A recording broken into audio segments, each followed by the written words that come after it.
What does a rock bottom moment mean? Your rock bottom is what you decide it to be. Because if the elevator's going down, there is no ground level. People change when the pain of their circumstances exceeds the fear of finally doing something different. But that's how I think about rock bottom. When you're in that space, you're birthed with a willingness that you didn't have prior. You know, I think a lot about a couple of people in my life that are really struggling. And the one phrase that I say, because I know you can't make someone change, I always say, do you want to get worse before you get better? Mm-hmm. As you know, you can't get somebody to change who doesn't want to change.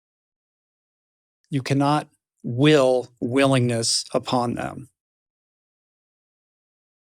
which is very difficult, particularly in the context of like a parent who's watching their child suffer. The addicted person is powerless over that behavior, but also the parents are powerless to change that. Every instinct is to rush in and solve the problem, to save this person, to prevent them from doing this thing that so clearly is wrecking their life.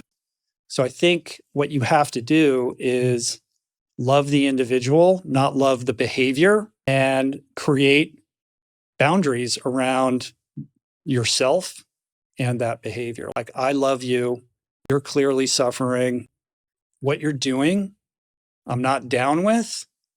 And until you're ready to do something about that, I'm unavailable to you, which is essentially what my parents said to me. I can only say that in my case, it was an important piece that led me towards sobriety eventually, because I could no longer look to them to solve my problem or to be codependent in my behavior. They were no longer available, which meant the mirror flipped and suddenly I had to take responsibility for myself. And it was up to me to decide whether I wanted to keep doing this or not.